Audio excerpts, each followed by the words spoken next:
Cada sábado comenzamos tratando de presentarles a alguien que se conecta desde algún lugar del mundo.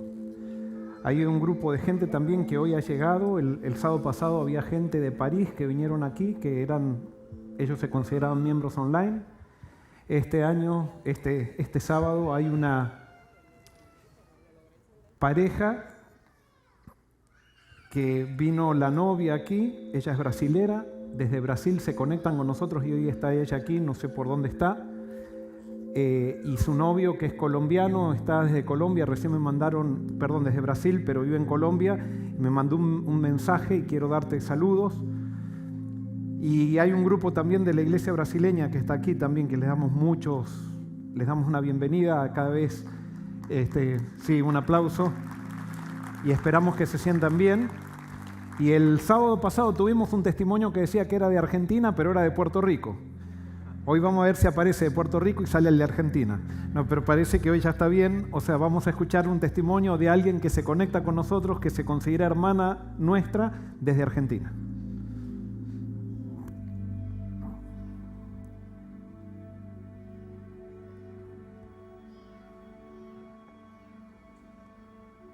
Fuerte City, desde acá, desde Córdoba, Argentina, les mandamos un fuerte abrazo, sobre todo a mis células de Adoración Sin Fronteras, que siempre están, que siempre oran por nosotros. La verdad que ha sido la más maravillosa bendición.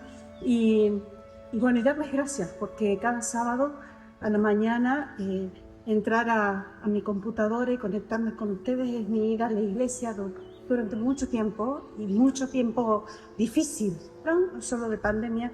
Así que gracias, Fuerte City, por ser mi iglesia. Me siento parte, son mi familia y eso para mí es hermoso. Espero ir, mis planes son ir, que los planes de Jesús también sean que yo pueda ir, y espero participar allá con ustedes de esto, de lo que es un discipulado orgánico, de poder aprender a amar a Jesús como Él nos ama a nosotros. Así que espero ir pronto y estar ahí con ustedes. Los quiero, los abrazo fuerte y hasta prontito.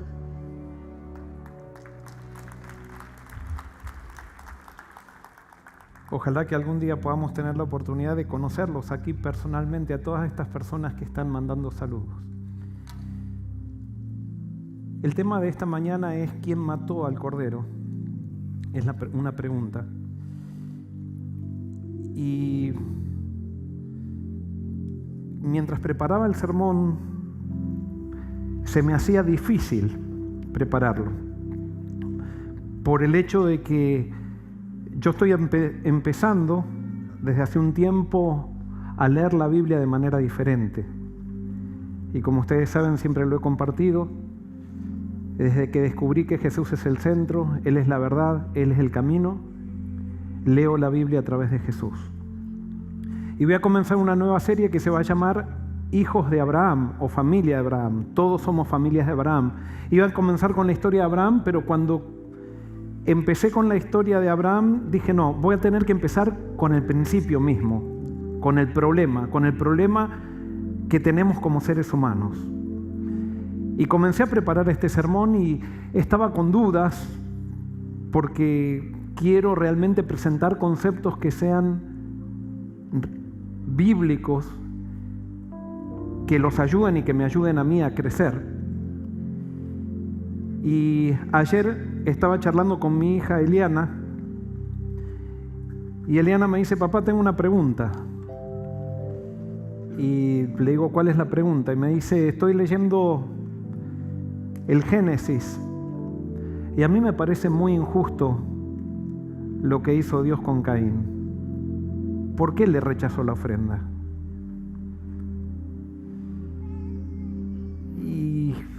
Y siguió haciendo otras preguntas que me hicieron tambalear, pero justo era el tema del sermón de esta mañana. Y así que anoche confirmé que tenía que predicar esto, y Eliana, este sermón es para vos. Y espero entrar en un diálogo, no quiero responder todas las preguntas, porque creo que no tengo todas las respuestas. Pero sí creo que Dios, en la medida que leemos su palabra, Dios nos va revelando nuevas cosas. Vamos a orar. Querido Señor que estás en el cielo, qué responsabilidad tan grande que tenemos cuando nos paramos aquí, enfrente de un montón de personas, para hablar de ti. Eres demasiado grande para poder meterte en nuestra mente. Eres demasiado grande para poder describirte con nuestras palabras imperfectas. Pero te pido, Señor, que derrames tu Santo Espíritu sobre cada uno de nosotros. Y hoy tu nombre sea exaltado. En el nombre de Jesús. Amén.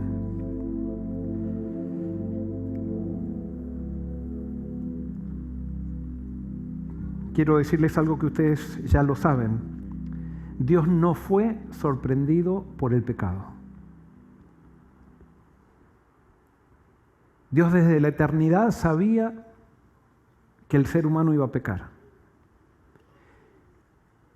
Y desde la eternidad se preparó para cuando esto sucediera. Porque Dios no pierde. Él siempre vence. Y por eso podemos notar en la Biblia que Dios no fue sorprendido por el pecado de Adán y Eva. Y voy a dar algunos versículos. Efesios 1, 4 y 5. Dice, según nos escogió en Él antes de la fundación del mundo, para que fuésemos santos y sin mancha delante de Él, en amor, habiéndonos predestinado para ser adoptados hijos suyos por medio de Jesucristo, según el puro afecto de su voluntad.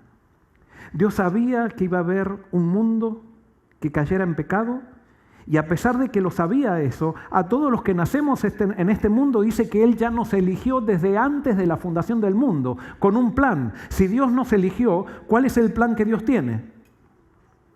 Salvarnos. Y por eso Dios no fue sorprendido por el pecado.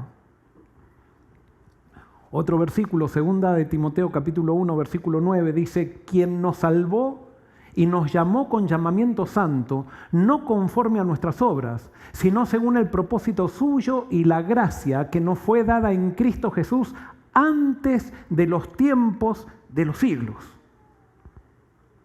Ya se nos fue dada gracia en Jesús desde antes de los tiempos de los siglos. O sea que ya el plan de salvación había sido concebido desde la eternidad. Dios no fue sorprendido por el pecado. Por lo tanto, el pecado no puede vencer a Dios. Y Apocalipsis 13:8 dice, y adoraron a la bestia todos los habitantes de la tierra, todos los que no tienen su nombre inscrito en el libro de la vida del Cordero, que fue inmolado desde el principio del mundo. O sea que Jesús fue inmolado desde el principio del mundo. Eso se llama certeza profética. Cuando Dios promete algo, cuando Dios te promete algo a ti, eso quiere decir que lo tienes que dar como si ya se cumplió. Cuando las cosas dependen de Dios, tú no puedes colaborar en nada, digamos, aportar nada. Dios ya lo tiene todo planificado y lo tiene todo hecho. O sea que Cristo murió desde antes de la fundación del mundo. En otras palabras, cuando Adán y Eva caen, se activa el plan de salvación y Adán y Eva nunca se pierden. Ni bien pecaron, se activó un plan que les seguía dando la salvación. No es que Adán y Eva perdieron la salvación cuando pecaron y entonces ahora tenían que ganarla. No, la salvación ya estaba sentenciada para los que habíamos de habitar en este mundo desde antes de la eternidad. Es como si vamos, es como por ejemplo el trapecista. El trapecista intenta hacer sus malabarismos, pero abajo hay una malla que si se cae, cae sobre la malla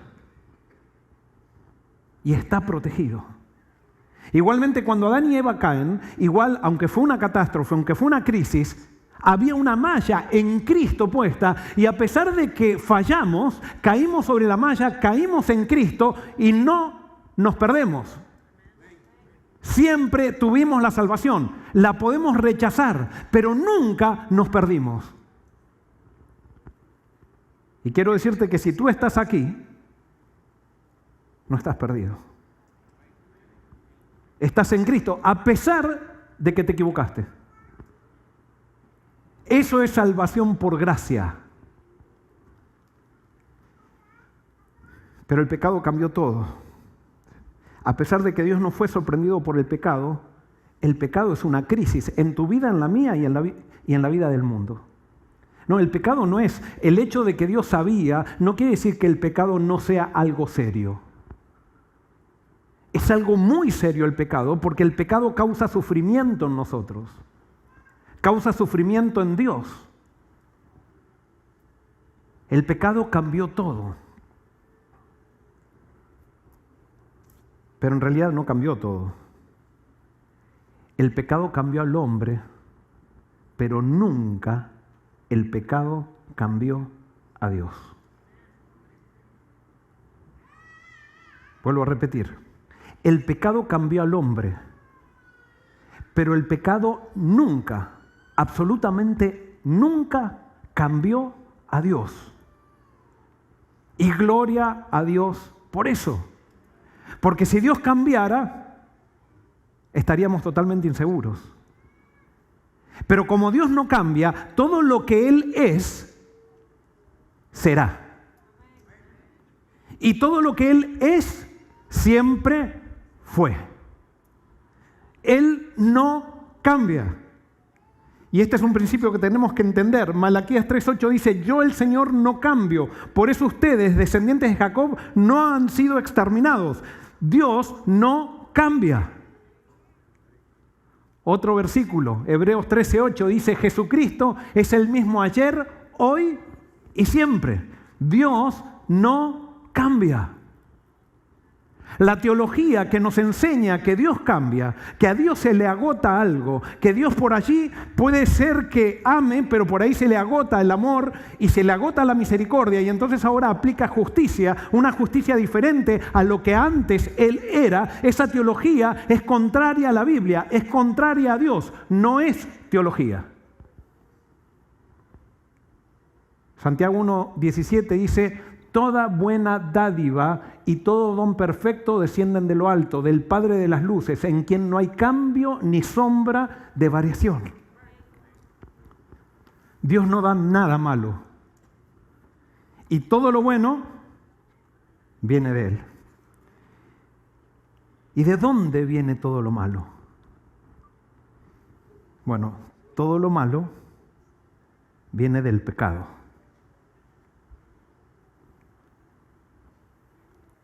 ¿Qué causó el pecado en el hombre? Y esto lo venimos hablando hace mucho y lo vamos a hablar por mucho tiempo, pero para entender la Biblia tenemos que entender estos principios. Si no, vamos a leer la Biblia mal. Podemos entender versículos por aquí, versículos por allá, podemos saber las historias de la Biblia, podemos definir una doctrina correcta con un versículo, con otro versículo, pero si no entendemos estos principios, no entendemos nada. Y quiero decirte que por mucho tiempo, hasta siendo pastor, no entendí nada. Definí historias, definí doctrinas, me saqué buenas notas cuando estudiaba teología, pero entendí muy poco. No había entendido la esencia. ¿Qué causó el pecado en el hombre? El pecado hace que el hombre mire diferente ¿a quién? A Dios. Cuando el hombre no estaba en pecado, él veía a Dios como realmente era.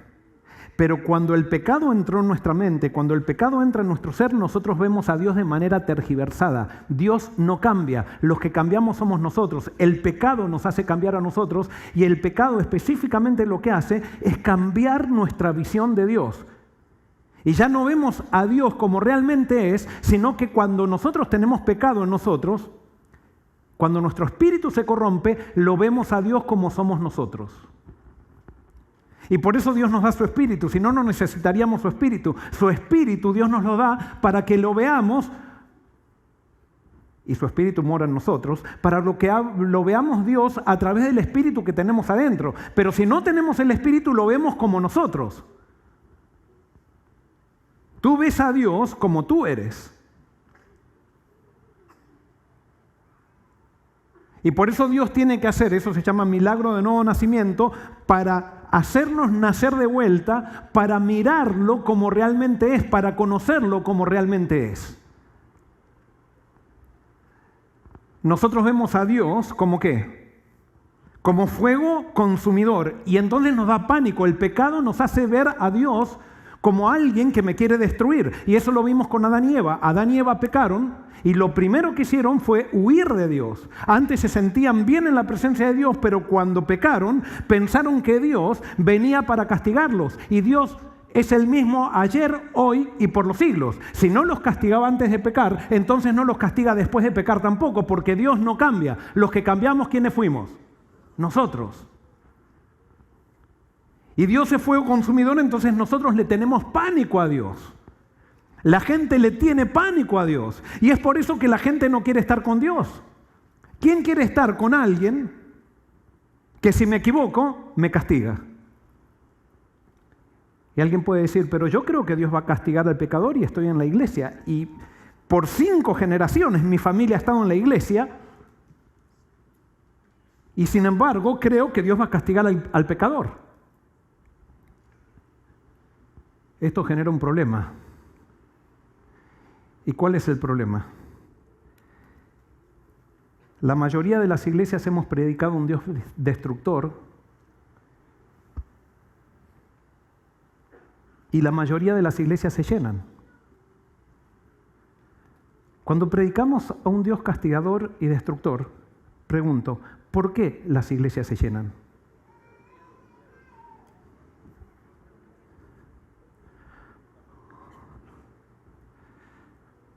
Y te hago una pregunta. Nosotros los latinoamericanos podemos entender bien esto. Si tú te haces amigo de un dictador, ¿por qué te harías amigo de un dictador? ¿Por qué? Por los beneficios que te puede dar esa amistad. Ahora, los dictadores siempre tienen que estar cuidándose porque siempre hay alguien que los quiere matar, ¿verdad? Y generalmente son gente que los rodea. Pero todos los que los rodean están por los beneficios que el dictador da. En el caso de las iglesias que predicamos un Dios destructor, las iglesias se llenan por 2 cosas. Una, porque enseñamos, que es el concepto pagano, ese concepto ha estado desde siempre en el mundo, no solamente aplicado al Dios de los cristianos, sino aplicado a todos los dioses, es que si tú haces lo que Dios quiere, Dios te da beneficios. Si tú diezmas, ¿qué va a hacer Dios? Te va a dar riquezas. Realmente no quiero diezmar. Y es por eso que mucha gente descubre que Dios no le interesa si diezmas o no diezmas para bendecirte. Y cuando descubren eso, dejan de diezmar. Porque no diezmaban porque realmente querían diezmar, sino que diezmaban porque se sentían obligados por un Dios que, o porque querían recibir los beneficios de Dios, o porque tenían miedo de ser castigados por Dios. Las personas que van a la iglesia con un Dios castigador, van a la iglesia por recibir los beneficios de Dios o por querer salvarse. Por la vida eterna. Estoy con Dios por la vida eterna, pero no me interesa estar con Dios. Quiero estar con Dios por lo que Dios me da. ¿Y eso cómo se llama? Salvación por obras. Y según la Biblia, la salvación por obras, ¿a qué me lleva? Me hace vivir en perdición. Y por eso la mayoría de los que estamos en las iglesias, si tenemos este Dios castigador, estamos perdidos. Venimos para salvarnos. Y entonces predicamos que Dios va a venir a destruir al mundo y tienes que venir a la iglesia porque si no Dios te va a destruir. Entonces se llenan las iglesias porque no queremos ser destruidos. Pero realmente amamos a Dios. Es que no se puede amar a un Dios así. ¿Quién ama a un Dios que destruye? ¿Quién ama a un dictador? No hay nadie que ame a un dictador. ¿Quién amaba a Hitler? No hay nadie que amaba a Hitler, ni su novia lo amaba. Están todos por miedo alrededor de ellos. Quizás la única que lo amaba era su madre.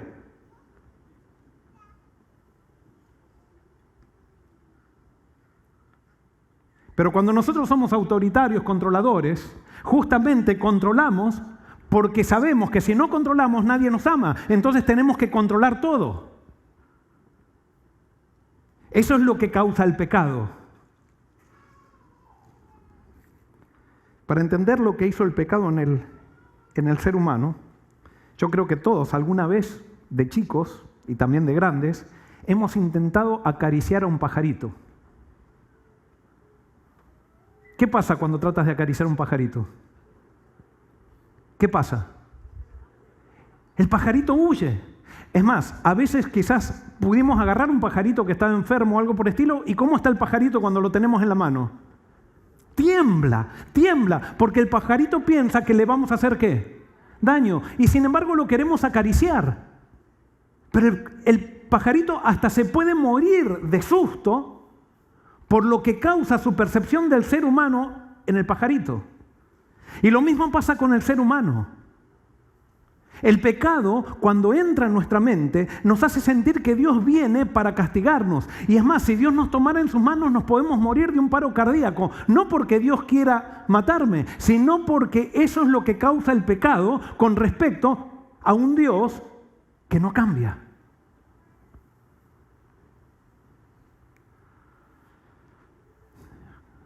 ¿Cómo soluciona el problema Dios? Y eso me falló el efecto, porque tendría que haberle preguntado y ustedes tendrían que haber respondido. Pero ¿cómo soluciona Dios el problema, este problema? ¿Cuál es? Respondan. Muy bien. Revelándose. Pero como Dios sabe que tenemos un problema que cambió nuestra percepción de Él, ¿cómo puede ir revelándose? Él se va revelando de a poco. No puede revelarse así, de manera, porque no lo vamos a entender. Tiene que ir de a gotitas, revelándose, revelando su amor, revelándose. Es como ese pajarito, usando el ejemplo del pajarito. Supónganse, si nosotros queremos que un pajarito deje de tener miedo, ¿qué tenemos que hacer? Acercarnos de a poquito y ponerle una semillita para que la coma. Y en la medida que vamos supliendo sus necesidades, el pajarito va cambiando su visión de nosotros y va empezando a confiar porque nosotros suplimos sus necesidades. Pero si nosotros no hacemos eso, si no hacemos una estrategia con el pajarito, nuestra presencia puede matar al pajarito. Es más, nuestra presencia va a alejar al pajarito cada vez más. Y por eso la estrategia de Satanás ha sido que prediquemos un Dios que destruye, porque la gente normal no quiere estar con alguien que lo va a destruir. Y entonces, perdonen lo que voy a decir, pero a veces los más anormales estamos dentro de la iglesia. Porque hay gente que cuando escucha que hay un Dios, especialmente el ateo, dice, ¿cómo me predican? Voy a una iglesia y me predican que Dios va a venir a castigar, que va a venir a destruir eso. Yo me voy de esta iglesia. Esa persona es sana. Es mucho más sana de los que se quedan y son masoquistas o somos masoquistas y que les gusta, pastor, de palos, de palos. Que yo soy uno, ¿no? Que me dicen que a veces doy muchos palos. No. Necesitamos cambiar. Necesitamos entender para qué Dios mandó a Jesús.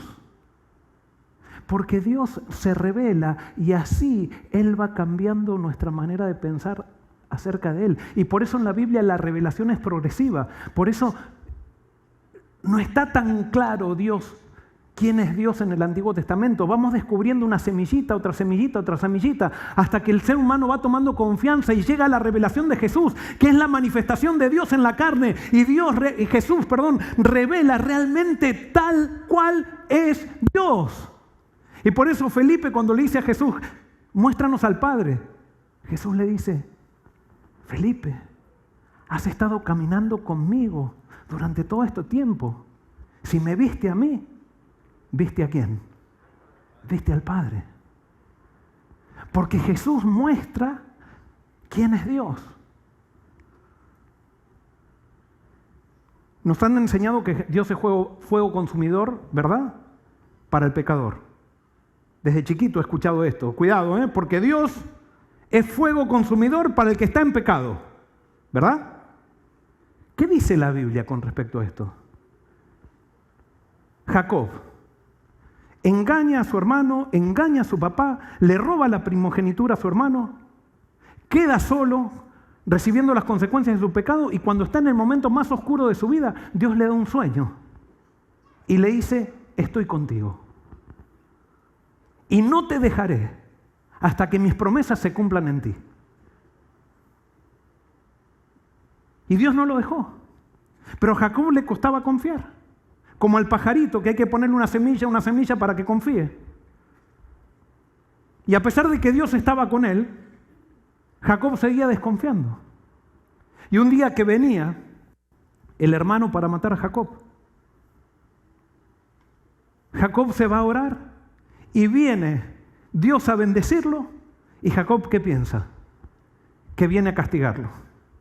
Y empieza a luchar, y empieza a luchar, y empieza a luchar, y lucha toda la noche con Dios. Hasta que Dios le dice: déjame, Jacob, tengo que irme. Te vengo a bendecir, pero no me dejas. Y Jacob decía no, y seguía pegando, se le iba pegando a Dios. Hasta que ese ángel, que era Dios, le pega un golpecito en el muslo y lo deja. Y ahí Jacob se da cuenta con quién estaba luchando. Y se da cuenta que si Dios quería, lo podía destruir ahí. Pero no, Dios no venía a destruirlo, venía a bendecirlo. Entonces ahora Jacob se aferra a Dios y le dice: no te dejaré hasta que me bendigas. Y eso era lo que estaba esperando Dios de Jacob. Que lo deje bendecirlo. Quiero decirte, Dios viene detrás tuyo para bendecirte. Y como tú todavía piensas de que Dios es malo, sigues huyendo. Y no te entregas por causa del Dios que enseñan las iglesias. Y quiero decirte que el Dios que enseñan las iglesias no es el Dios que mostró Jesucristo. Y ahora es responsabilidad tuya si quieres seguir pensando que Dios es el como que enseñan las iglesias, o es aquel que reveló Jesucristo. Y yo te aseguro que cuando descubrimos de que Dios se revela como en Jesucristo, deja de haber ateos. Y a los que más nos cuesta aceptar la revelación de Jesucristo, somos justamente los que estamos en las iglesias. Jacob en Peniel vio a Dios y después de luchar y que Dios lo bendice, fíjense lo que dijo Jacob. A aquel lugar Jacob le puso Peniel, rostro de Dios, porque dijo: vi a Dios cara a cara. ¿Y qué pasó? ¿Y dónde está el fuego consumidor que Dios consume al pecador? Jacob lo vio cara a cara y no fue consumido. Moisés en el desierto. Dice un día Moisés estaba cuidando el rebaño de Jetro, su suegro, que era sacerdote de Madián, y llevó las ovejas hasta el otro extremo del desierto hasta llegar a Horeb, la montaña de Dios. Estando allí, el ángel del Señor se le apareció entre las llamas de una zarza ardiente. Moisés notó que la zarza estaba envuelta en llamas, pero no se consumía. Así que pensó: ¡qué increíble! Voy a ver por qué no se consume la zarza. Les hago una pregunta. ¿Quién era el fuego que estaba en la zarza? Dios. ¿Y la zarza? ¿Qué pasaba con la zarza? No se consumía. ¿Qué clase de fuego consumidor es Dios? Que el arbusto más consumible que existe no se consumía por ese fuego. Porque a Dios no le interesa consumir al pecador. A Dios le interesa consumir al pecado, pero no al pecador. Y alguien puede decir: entonces tengo que estar limpio del pecado para que Dios no me consuma. No, justamente es que tú no puedes hacer nada con tu pecado. De la única manera que te puedas acercar a Dios es siendo pecador. Si solamente sin pecado me puedo acercar a Dios para que Dios no me consuma, entonces todos seríamos consumidos, porque todos, absolutamente todos, somos pecadores. Y la Biblia me muestra, por medio de estos ejemplos, que Dios no quiere consumir a nadie. Somos nosotros los que pensamos, como el pajarito, que Dios nos quiere consumir, porque el pecado, el virus del pecado está todavía en nuestra mente. Más adelante dice Éxodo 33:11, en la tienda de reunión el Señor le hablaba a Moisés, ¿cómo? cara a cara, como un hombre habla con su amigo. Moisés ya había conocido a Dios y se había dado cuenta de que Dios no quería consumirlo. Pero cuando Dios se aparece en el Sinaí y estaban los israelitas debajo del monte, los israelitas, ¿qué pensaron de Dios? Que quería consumirlos. Y les dijo, no hablemos más con Dios, habla tú, pero nosotros no. ¿Por qué Moisés no sentía que Dios lo quería consumir? ¿Y por qué si el pueblo pensaba que Dios lo iba a consumir? ¿Saben por qué?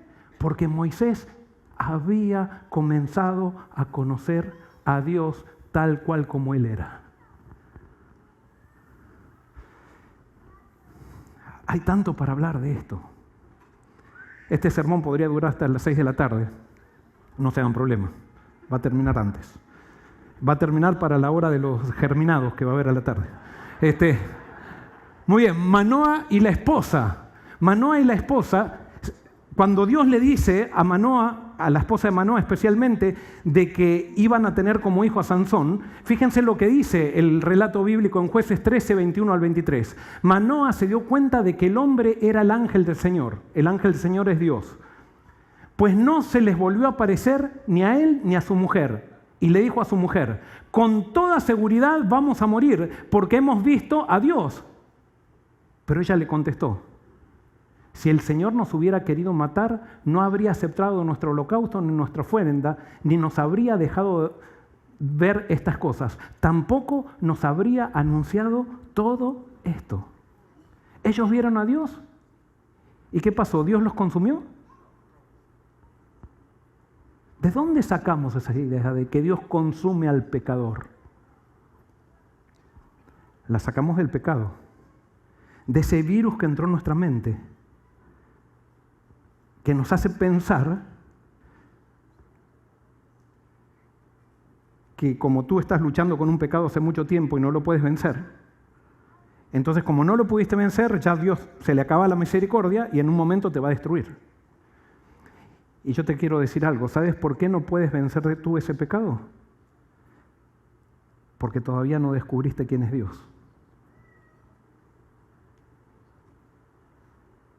Y Dios, tú sabes que ese pecado te trae malas consecuencias y quieres librarte del pecado por las malas consecuencias que te trae. Y Dios lo que quiere es que lo conozcas a Él tal cual como es. Y cuando tú lo conozcas a Él tal cual como es, como Dios está en contra del pecado porque el pecado te hace mal a ti, cuando tú lo conozcas como Él es, eso te va a dar fuerza para que tú, el fuego consumidor del pecado, te consuma el pecado que está en tu vida y no te deja vivir. Isaías 6, 1 al 7, dice, en el año que murió el rey Osías, vi al Señor sentado en un trono muy alto, al borde de su manto llenaba el templo. Unos seres como de fuego estaban por encima de él. Cada uno tenía 6 alas. Con 2 alas se cubrían la cara y con otras se cubrían la parte inferior del cuerpo y con las otras 2 volaban.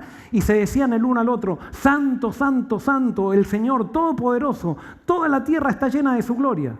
Al resonar esta voz, las puertas del templo temblaron y el templo mismo se llenó de humo y pensé, ¡ay de mí! Voy a morir. He visto con mis ojos al Rey, al Señor Todopoderoso. Yo, que soy un hombre de labios impuros y vivo en medio de un pueblo de labios impuros.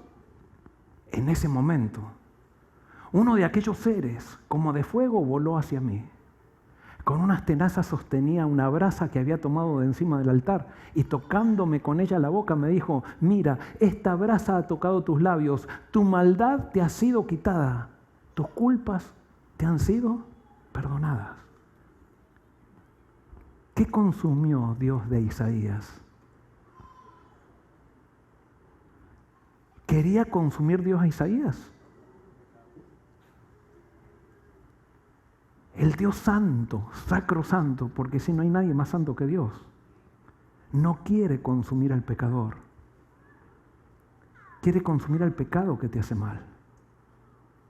Y para eso tienes que acercarte a Él. No es huyendo de Él que vas a vencer al pecado, es llevando tu pecado a Él.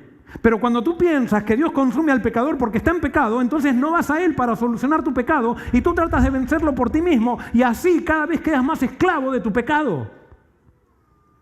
No, ve con tu pecado a Jesús. Jesús y la mujer en adulterio. Ustedes conocen la historia.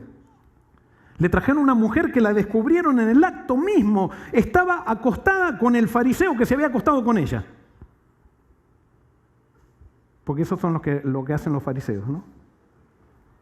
Sepulcros blanqueados, les decía Jesús. Y ahora, los mismos amigos del fariseo que estaba acostado con ella, la traen a ella para tentarlo a Jesús. Y le dicen a Jesús, Jesús, en la ley, que estaba en la Biblia, dice que hay que apedrear a estas mujeres. ¿Tú pues qué dices? Y si Jesús decía, no la apedreen, iban a decir, ¡ah!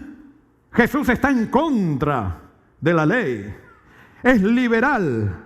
Está en contra de la Biblia. Está en contra de la denominación.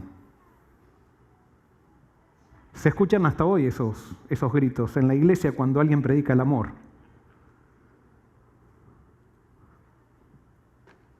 Y Jesús dijo, el que no tiene pecado que tire la primera piedra. Y en ese contexto dice, se enderezó y le preguntó a la mujer, mujer, ¿dónde están? ¿Ninguno te ha condenado? Ella le contestó, ninguno, Señor. Jesús le dijo, tampoco yo te condeno. Ahora vete y no vuelvas a pecar. Allí estaba Dios en la carne. Y Dios en la carne no consumió a una mujer agarrada en el acto mismo de adulterio. Porque Dios es fuego consumidor para el pecado, pero nunca será fuego consumidor para el pecador. Nunca, porque Dios es el mismo ayer, hoy y por los siglos. Dios no cambia. Y Dios fue manifestado en Jesús. La Biblia enseña que cuando Dios aplica su justicia en el pecador, no lo consume, sino que lo justifica. La justicia de Dios es justificar a alguien. Su justicia, Pablo habla de la justicia de Jesús. Su justicia nos salva. No nos destruye la justicia de Dios. Es la justicia del pecado que nos destruye. La justicia de Dios salva. Y por eso todos tenemos esperanza.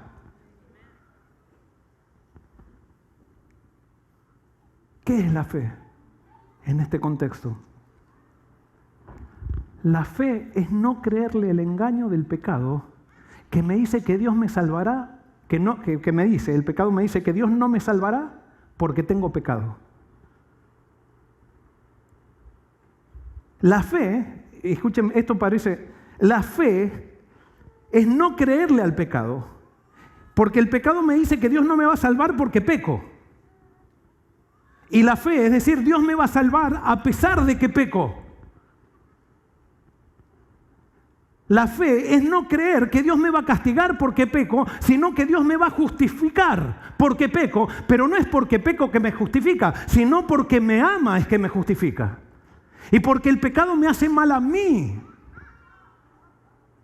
El pecado no solamente cambió nuestra manera de ver a Dios, sino que cambió nuestra manera de ver la vida. El pecado me engaña y me dice que pecando voy a ser feliz. No hay mayor infelicidad que la que trae el pecado.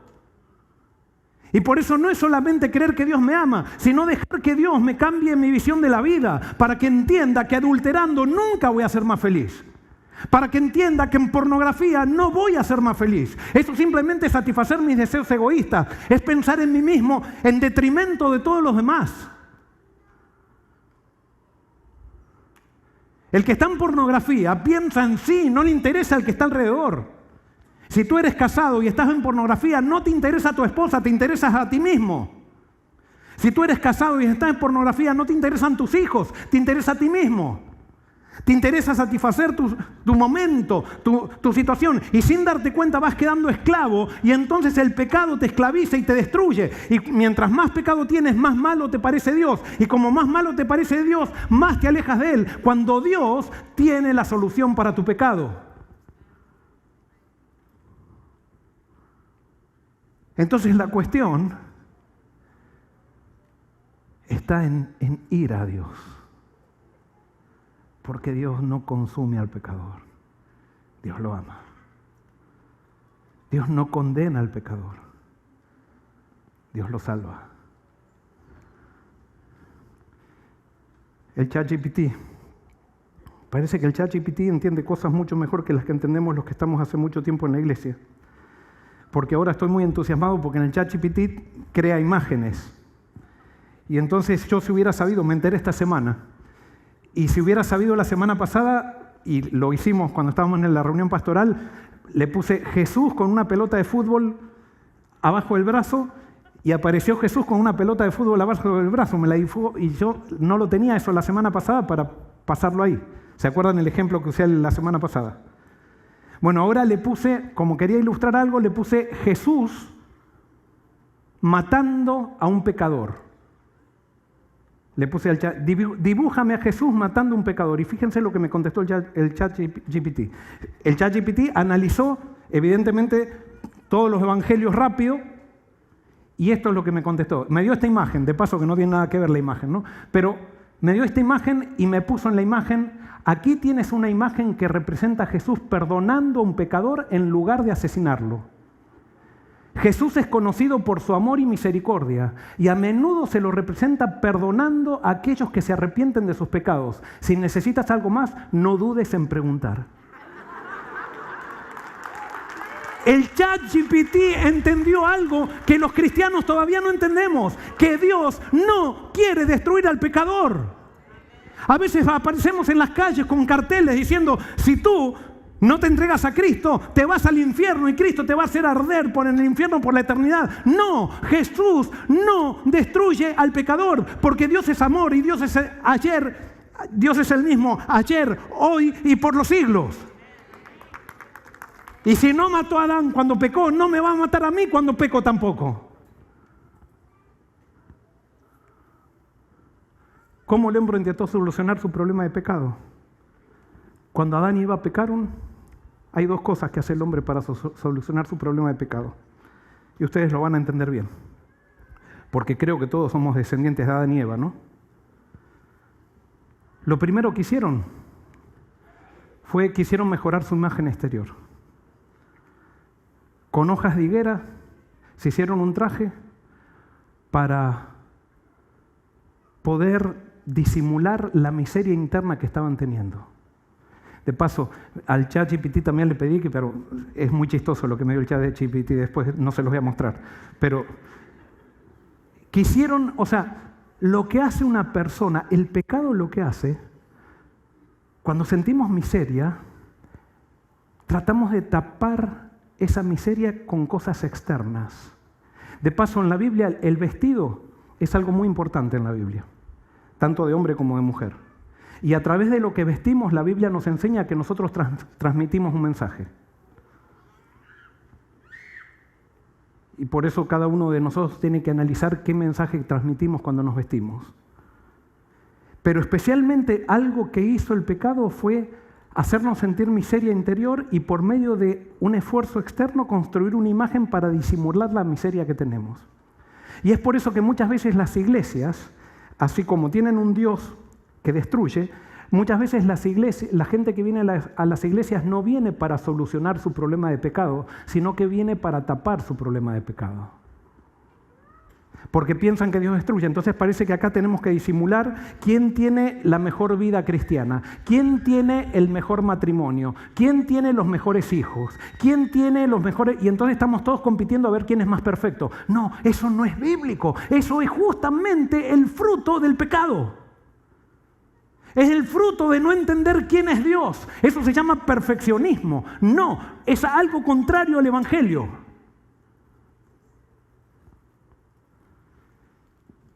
Y por eso cuando ustedes vean, o cuando ustedes se sientan demasiado preocupados por su imagen, hay una carencia en la esencia, una carencia interior, que todavía no hemos solucionado con Dios. No hemos descubierto realmente quién es Dios para nosotros. Eso no quiere decir que vamos a andar todos desordenados, despeinados, sin cuidar nuestra imagen. Pero acá estamos hablando de obsesiones. Lo segundo que hicieron, no se entiende bien, ¿no? De eso, quisieron eliminar al otro echando la culpa. O sea, el pecado me lleva a solucionar mis problemas matando. Cuando nosotros echamos la culpa a alguien, realmente lo que queremos es que muera, inconscientemente. Adán y Eva, cuando Dios los va a buscar, Dios le dice a Adán, ¿dónde estabas? Y le dice, me escondí porque tuve miedo cuando escuché tu voz. Y dice, ¿quién te enseñó que estaba desnudo? Y entonces le dice Dios, ¿has comido del árbol que yo te dije que no comieras? ¿Y qué dijo Adán? Adán, que había comido de la fruta por amor a la mujer, ahora dijo, no, Señor, yo no soy la que tiene la culpa, es ella. En otras palabras, Adán sabía que Eva iba a morir, o sea, que la causa del pecado era la muerte, el resultado del pecado era la muerte. Entonces dice, si alguien tiene que morir, es Eva, yo no. Cada vez que tú echas la culpa a alguien es porque quieres matar a esa persona. Eso es algo inconsciente, ¿eh? Cada vez que nosotros nos enojamos y hablamos mal a alguien es porque si nosotros dejamos que ese sentimiento se manifieste hasta las últimas consecuencias, llegamos hasta un asesinato. Porque los seres humanos queremos solucionar nuestros problemas eliminando a los que nos causan los problemas. Queremos eliminar a la gente que nos causa problemas. Tenemos un problema en el trabajo con alguien, queremos eliminarlo. No trabajamos por esa persona, no le damos oportunidades, no, queremos eliminarlo. Hay alguien que se equivoca demasiado en la iglesia, hay que eliminarlo. Todo lo queremos eliminar. Pensamos que los seres humanos tienen que vivir a beneficio de nosotros para concretar objetivos y entonces queremos matar a todo el que no ayuda a concretar nuestros objetivos. Eso es lo que pasa en las corporaciones, eso es lo que pasa en las iglesias, eso es lo que pasa con los políticos, eso es lo que pasa con las guerras. Tengo un problema con un país, voy y mato a toda la gente que sea. No importa, es algo en el ser humano, querer matar para solucionar problemas es algo natural al pecado y por eso Dios no mata para solucionar problemas. Es más, Génesis 13, 14 y 15, Dios comienza a hablar con la serpiente, porque Eva al final le echa la culpa a la serpiente, y Dios comienza a hablar con la serpiente y le dice, entonces Dios, el Señor, dijo a la serpiente, por haber hecho esto, maldita serás entre todos los animales, tanto domésticos como salvajes. De ahora en adelante te arrastrarás sobre tu vientre y comerás polvo toda tu vida. Pondré enemistad entre tú y la mujer, entre tu descendencia y la suya. Su descendencia te aplastará la cabeza y tú le morderás el talón. Y alguien puede decir, ve, Dios está matando porque le está pisando la cabeza a la serpiente. No, la serpiente se aniquila porque le quiso morder el talón. Y eso es otro tema. Simplemente es el resultado de lo que hizo la serpiente que le lleva a autoaniquilarse. Es como Judas con Jesús. Jesús no mató a Judas. Jesús amó a Judas hasta el final, pero Judas no quiso y se suicidó. Eso es lo que hace el pecado. El pecado no solo quiere destruir al principio del proceso, quiere destruir a todos los que no se alinean contigo. Pero una vez que eso no dio resultado, el pecado te lleva a autodestruirte a ti mismo. Eso se llama suicidio. Ahora fíjense, ¿por qué resalté? Entonces Dios el Señor dijo a la serpiente, la promesa de la salvación, Dios no se la hizo al ser humano. ¿A quién se la hizo? Le dijo a la serpiente lo que iba a hacer con el ser humano. Es más, el ser humano simplemente estaba escuchando y se enteró, por ese diálogo que Dios tenía con la serpiente, se enteró que él iba a ser salvo y que él era salvo porque Dios ya había hecho un plan. En otras palabras, el ser humano no tenía ninguna participación en este plan, simplemente escuchó una promesa. Y cuando alguien promete algo, ¿qué tienes que hacer tú cuando alguien promete algo? Nada. El que promete se hace cargo de la promesa. Y si no se hace cargo de la promesa, es un irresponsable. Y como Dios no es irresponsable, cuando Él declaró que nosotros vamos a ser salvos, nosotros no tenemos nada que ver en ese juego. Somos salvos porque Dios lo dijo y punto. No tenemos que hacer nada. Es por gracia que somos salvos. Ahora sí, tenemos que creerlo, porque si no lo creemos, vivimos como si estuviéramos perdidos. Y la salvación es para relacionarme con Dios.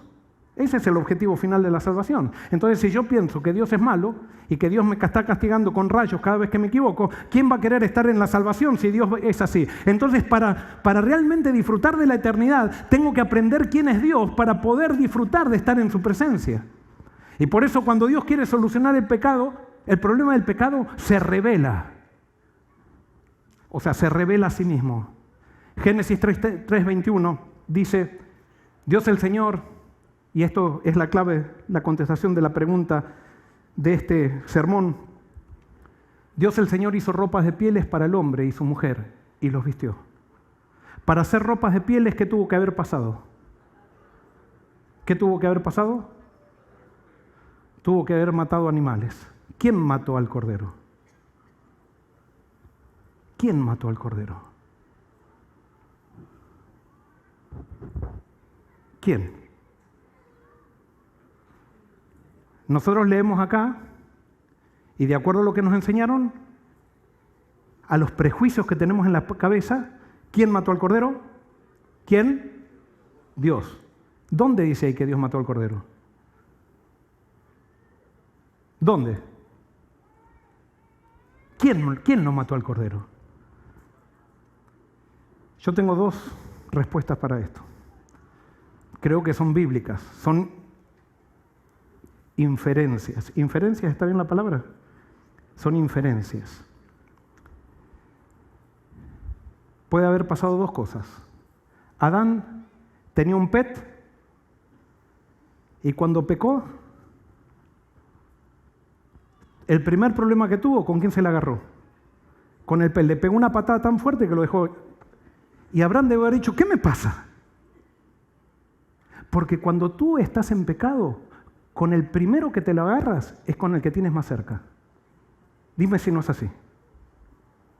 Cuando en tu vida no hay paz, con las personas que están más cerca tuyo y que debieras amar más, son a las personas que más hieres. Cuando tú no solucionaste tu problema de fondo, sufren los que están más cerca tuyo. Los que están lejos, quizás tú puedes hacer te puedes poner los trajes de higuera y hacer un buen papel y tratar bien a la gente que está lejos, a la gente que está en tu trabajo. Pero cuando tú estás en pecado, los primeros que sufren son los que tienes a tu alrededor y son a los que más deberías amar. Tú los matas. ¿Quién mató al cordero? Adán. O Dios le dijo, mata un cordero, pero no creo que Dios le pueda haber dicho que mate un cordero. Es más, lo habrá matado Adán, y así como hace Dios, porque Dios es tan sabio que de ese lío que hizo Adán, sacó lo que Adán necesitaba para ser vestido. De la maldición que crea Adán matando, entonces Dios saca piel para proteger a Adán y para vestirlo, y le hace unas túnicas hechas con las manos de Dios para que Adán sea cubierto de tus errores, de tus pecados. Dios saca salvación. En Cristo Dios saca salvación. Y te viste. Y te dicen, mira, todos esos esfuerzos que haces para parecer importante, para mostrar que eres perfecto, no sirven de nada. No sirven de nada. Cuando venimos acá a la iglesia a mostrar cuánto sabemos, cuánta teología sabemos, qué bien que predicamos, cuántos títulos tenemos nosotros, cuánto dinero tenemos en la cuenta del banco, todo eso son hojas de higuera, no sirven de nada. Déjame con tu pecado, con los líos que hiciste, déjame que yo voy a construir un manto que te cubra tu desnudez. Y esa va a ser tu imagen desde ahora. La imagen de mi Hijo en ti. ¿Quién mató al cordero? Adán. ¿Y cómo sé que Adán mató al cordero? Porque después en el ritual del santuario, los israelitas no lo entendieron al ritual del santuario. Los israelitas pensaban que por sacrificar un cordero eran salvos, no, o eran perdonados. No era. El ritual del santuario era una manera de representar lo que iba a suceder cuando Cristo venga. ¿Y qué iba a suceder cuando Cristo venga? Dios venía a bendecir al mundo, y el mundo, ¿qué quería hacer con Dios? Matarlo. Entonces en el ritual del santuario Dios le dijo, miren, el sacerdote no va a clavarle ningún cuchillo al cordero. Si tú quieres ser perdonado, vas a ir al santuario y tú vas a matar al cordero, pero no era por matar el cordero que era perdonado el israelita. El israelita era perdonado por la sangre que era derramada del cordero, pero no era por la muerte del cordero. No, Dios no quiere muerte en los sacrificios. Dios pide vida, no muerte, porque Dios no mata. Somos nosotros los que tratamos de solucionar nuestros problemas matando. Dios soluciona sus problemas dando vida. Pero nosotros hemos enseñado que Dios necesita muerte para salvarnos. No, Dios no necesitaba que muera Jesús. Mejor dicho, Dios no requería. Dios no pedía que muera Jesús para que nosotros seamos salvos. Pero era necesario que Jesús muera entregando su vida para que su vida sea derramada, su vida fuera Dios y esa vida pueda ser repartida para todos nosotros para que podamos parecernos a Él. Pero no es por muerte que Dios es glorificado. Dios solamente es glorificado por vida. La muerte glorifica el pecado. Nunca glorificará a Dios la muerte. Y por eso Dios puso en sus mandamientos: no matarás. Y por eso Dios no va a matar a ningún pecador, porque Dios es amor. Dios no puede ir en contra de su ley. Es el pecado el que mata. Dios no mata a nadie.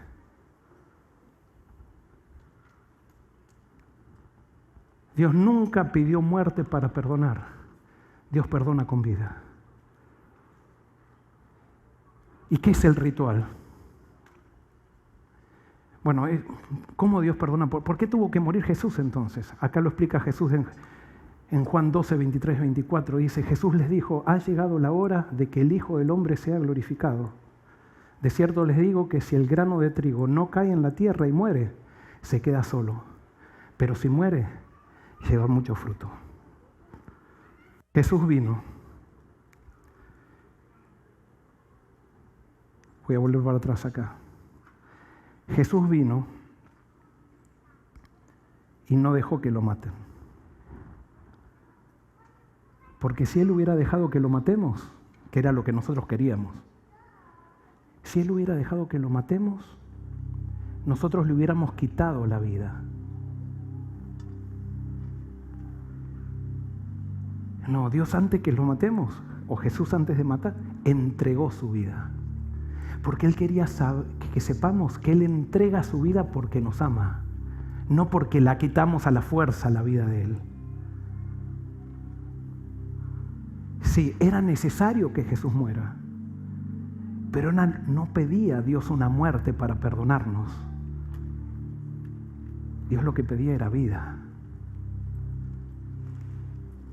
Dios no pidió sacrificios para el perdón, sino que ellos eran una ilustración de lo que sucedería cuando Él viniera a darnos vida.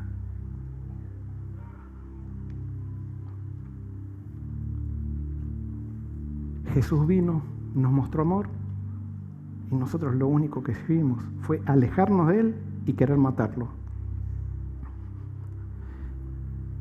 Pero así como Adán mató al corderito, de esa muerte que al final Él se entregó, Dios sacó vestidos para todos nosotros, para que sepamos que Dios perdona y perdona totalmente a todos. Para que entendamos en la cruz que Dios es fuego consumidor, pero no del pecador, sino del pecado. Para que entendamos que Él nos ama y nos amará hasta el fin. Porque Él es el mismo ayer, hoy y por los siglos. Dios no quería los sacrificios. Nada más que los sacrificios fueron lo que el hombre inventó para poder apaciguar a los dioses. Y entonces Dios, tomando eso natural que había en los seres humanos, Él trató de sacar lecciones. Pero los paganos, Jesús trató de hacer que los sacrificios sean lo menos posible. Los paganos les gustaba hacer sacrificios y hasta el punto que sacrificaban seres humanos. Y Dios dijo: por favor, no, en mi religión, que les estoy dando semillitas para que ustedes entiendan, quiero que vayan entendiendo de a poquito que yo no quiero la muerte. Entonces les voy a permitir matar algunos animales, pero no van a matar ningún ser humano. Pero Dios no quería ni que maten corderos. Y por eso, cuando se purificaba el santuario, se tenía que purificar con sangre del cordero, poniendo sangre en cada elemento del santuario. La sangre, ¿símbolo de qué es? ¿De la vida de quién? De Jesús. Con eso estaba diciendo: ustedes tienen la mente contaminada y al santuario lo ven con ojos paganos, y por eso tienen que purificar esta contaminación con la vida de Jesús. Cuando vean al santuario a través de la vida de Jesús, se van a dar cuenta que yo no pido muerte para que pecador sea salvo. Yo ofrezco mi vida para que ustedes vivan. ¿Se entiende? No, Dios no es un Dios de muerte. O sea, 6:6, para que vean que Dios no quería sacrificios. Dice, quiero que demuestren amor. No que ofrezcan sacrificios. Más que ofrendas quemadas. Quiero que ¿qué? Quiero que me conozcan. Salmos 51, 16 y 17 dice, tú no te deleitas en los sacrificios, ni te complacen los holocaustos, de lo contrario te los ofrecería. El sacrificio que te agrada es un espíritu quebrantado, tú, oh Dios, no desprecias al corazón quebrantado y arrepentido. Tú no quieres ovejas muertas, porque tú no eres un Dios de muerte, eres un Dios de vida. Marcos 12, 28 al 34 dice, uno de los maestros de la ley se acercó y los oyó discutiendo. Y al ver lo bien que Jesús había contestado, preguntó, de todos los mandamientos, ¿cuál es el más importante? Jesús contestó, el más importante es, escucha Israel, el Señor nuestro Dios es el único Señor. Ama al Señor tu Dios con todo tu corazón, con toda tu alma, con toda tu mente, con todas tus fuerzas. El segundo es, ama a tu prójimo como a ti mismo. No hay otro mandamiento más importante que estos. Bien dicho, maestro, respondió el maestro de la ley. Tienes razón al decir que Dios es uno solo y que no hay otro fuera de Él. Amarlo con todo el corazón y con todo el entendimiento y con todas las fuerzas y amar al prójimo como uno mismo es más importante que todos los holocaustos y sacrificios. Al ver Jesús que había respondido con inteligencia, le dijo, no estás lejos del reino de Dios. Y por eso, como Dios no quería sacrificios, hasta prohibió que solamente se podía sacrificar en un altar, que era el altar del santuario. Eso imposibilitaba que los israelitas maten corderos, porque solamente se podía sacrificar en el altar del santuario. Y si alguien no podía ir al santuario, no importa, había un sacrificio continuo para que no tengan que matar tantos corderos. Y en la medida que fue entendiendo el pueblo y iban entendiendo quién era Dios, que Dios no quiere muerte, sino que quiere vida, y que Dios ofrece vida en vez de muerte, se fueron dando cuenta que el templo no era necesario, que Jesús venía al templo, y ahora cuando Cristo muere no es necesario ningún sacrificio más, porque en Cristo no hay muerte, en Cristo hay vida. Y desde allí ya no hay ni más guerras, no hay más odio, no hay más. El que entiende el mensaje de Jesús no puede estar a favor de la guerra, no puede estar a favor de la muerte, no puede estar a favor de la destrucción de los impíos en el final, no puede estar a favor del infierno, porque Jesús es vida y es el mismo ayer, hoy y por los siglos. Jeremías 9, 22 y 23 dice, en verdad, cuando yo saqué de Egipto a sus antepasados, no les dije ni ordené nada acerca de holocaustos y sacrificios. Lo que sí ordené fue lo siguiente, obedézcanme, así yo seré su Dios y ustedes serán mi pueblo. Condúzcanse conforme a todo lo que yo ordene, a fin de que les vaya bien. Dice, yo no les ordené nada. Eso lo tenían ustedes en la cabeza y yo se los acepté, porque era parte de la cultura de ustedes. Pero yo soy un Dios de vida, no un Dios de muerte. Y acá terminamos, porque ahora iba a contar la historia de Caín y Abel, y eso sería otro sermón, y no le puedo contestar a Eliana la pregunta, se lo voy a tener que contestar en la casa. Pero cuando tenemos estos conceptos, ahora posiblemente entendamos mejor la historia de Caín y Abel. Si ustedes leen el Génesis, que lo íbamos a analizar, pero no lo vamos a analizar, cuando Dios habla de aceptar la ofrenda de Caín, no dice ofrenda de Caín ni ofrenda de Abel. Dice, aceptó a Abel y a su ofrenda. A Caín era la actitud lo que le importaba a Dios, no el sacrificio. Y posiblemente Abel cuando sacrificó para vestirse. Porque si el primer sacrificio fue para vestirse, el segundo tiene que ser para vestirse también. Hizo un sacrificio desde su necesidad. En cambio, Caín, cuando ofreció algo, quiso mostrarle a Dios lo que él hacía por Dios. Analícenlo en sus casas. Otro sermón sería esto. Conclusión. Ezequiel 33:11 dice, diles, tan cierto como yo vivo, afirma el Señor y Dios, No me alegro con la muerte del malvado, sino con que se convierta de su mala conducta y viva. Conviértete, pueblo de Israel. Convierte de tu conducta perversa. ¿Por qué habrás de morir? Y Jeremías 31, 3 al 6, con esto termino. Puede ser que tú llegaste aquí, de repente. Vienes hoy por primera vez. Y quizás sientes que realmente estás manchado de pecado. Quiero decirte que Dios te recibe con pecado, porque Él consume al pecado en tu vida para que no sufra más por ese pecado, para salvarte como pecador. Y por eso compara siempre la relación de Dios con su pueblo como una hija. Y dice Jeremías, hace tiempo el Señor le dijo a su hija, yo te he amado con un amor eterno, con amor inagotable te acerqué a mí. Yo te reedificaré, mi hija, volverás a ser feliz y con alegría danzarás con las panderetas. De nuevo plantarás tus viñedos sobre las montañas de Samaria y allí comerás de tus propios huertos. Llegará el día cuando los centinelas gritarán desde la zona montañosa de Efraín, vengan, subamos a Jerusalén a adorar al Señor, nuestro Dios. No importa dónde estés, no importa cuán bajo hayas caído, Jesús hoy quiere darte vida. Y eso es lo único que Él hará contigo. Que Dios te bendiga.